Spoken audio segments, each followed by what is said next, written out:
Hello friends, இன்றைக்கி நான் எண்ணெய் கத்திரிக்காய் குழம்பு வைக்க போகிறேன். அதுக்கு பாருங்கள், சின்ன கத்திரிக்காயை முழுசாக கட் பண்ணி வச்சுருக்கேன். இந்த மாதிரி கட் பண்ணிக்கிறணும் எண்ணெய் கத்திரிக்காய்க்கு. இப்போ எப்படி செய்யலான்னு பார்க்கலாம் வாங்க. கடாய் வச்சு எண்ணெய் ஊற்றியாச்சு. இது கொஞ்சம் எண்ணெய் அதிகமாக ஊற்றிக்கிறேங்க, அப்போ தான் நல்லாயிருக்கும். வெந்தயம் கொஞ்சம் போட்டுக்கிறேன்.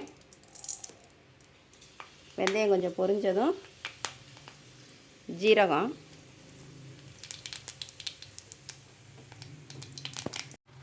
இப்போ பாருங்கள் வெங்காயம் போட்டு கொஞ்சம் வதங்கிருச்சு.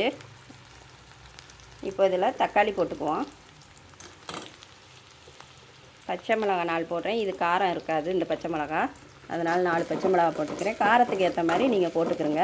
இந்த தக்காளியெல்லாம் கொஞ்சம் நல்லா மசிஞ்சு வரட்டும். இப்போ பாருங்கள் தக்காளியெல்லாம் நல்லா மசிஞ்சு வந்துருச்சு. இப்போ இதில் நம்ம கட் பண்ணி வச்சுருக்க கத்திரிக்காயை போடுவோம். இது கூட கொஞ்சம் கருவேப்பிலையும் இப்போ சேர்த்துக்கலாம். இந்த கத்திரிக்காயை நல்லா வதக்கணும். ஒரு 10 நிமிஷம் எண்ணெயிலே வதங்கினா தான் இது நல்லா டேஸ்ட்டாக இருக்கும். இப்போ பாருங்கள் கத்திரிக்காய் எல்லாம் நல்லா வதங்கிருச்சு. இப்போ இந்த ஸ்டேஜில் மிளகாத்தூள் போட்டுக்கலாம். தனி மிளகாத்தூள் போடுறேன்.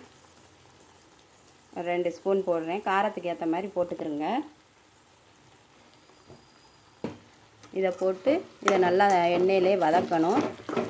மிளகாத்தூள் எண்ணெயில் வதங்கினா தான் குழம்பு பார்க்குறதுக்கும் நல்லாயிருக்கும். ஒரு 2 செகண்ட் இப்படி எண்ணெயில் வதக்கிட்டு இப்போ தனியாத்தூள் போடலாம். தனியாத்தூள் 2 ஸ்பூன் போடுறேன். மஞ்சத்தூள் 1/2 ஸ்பூன் போடுறேன். தேவையான அளவு உப்பு.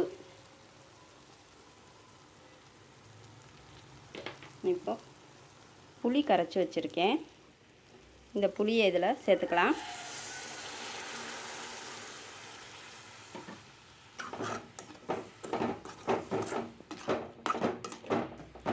இப்போ இது கூட தேவையான அளவு தண்ணி ரொம்ப சேர்க்க வேணாம். எண்ணெய் கத்திரிக்காய் குழம்பு கொஞ்சம் கெட்டியாக இருக்கணும், அதனால் பார்த்து கொஞ்சமாக சேர்த்துக்கிறோங்க. இது ஒரு 2 செகண்ட் ஆகணும். குழம்பு நல்லா கொதித்து வரட்டும். பாருங்கள் எண்ணெய் பிரிஞ்சு வருது பாருங்கள் மேலே. இந்த மாதிரி பிரிஞ்சு வரும்போது ஸ்டவ் ஆஃப் பண்ணிடலாம். எண்ணெய் கத்திரிக்காய் குழம்பு ரெடி ஆயிடுச்சு. பாருங்கள் கத்திரிக்காய் நல்லா வெந்துருச்சு. பாருங்கள் எவ்வளோ சூப்பராக இருக்குது பாருங்கள். ஸ்டவ் ஆஃப் பண்ணிடலாம். சூப்பரான எண்ணெய் கத்திரிக்காய் குழம்பு ரெடி ஆயிடுச்சு. எண்ணெய் கத்திரிக்காய் குழம்பு யாருக்கெல்லாம் பிடிக்குமோ அவங்கெல்லாம் கமெண்ட் பண்ணுங்கள். இந்த வீடியோ பிடிச்சிருந்தா லைக் பண்ணுங்கள், சப்ஸ்கிரைப் பண்ணுங்கள்.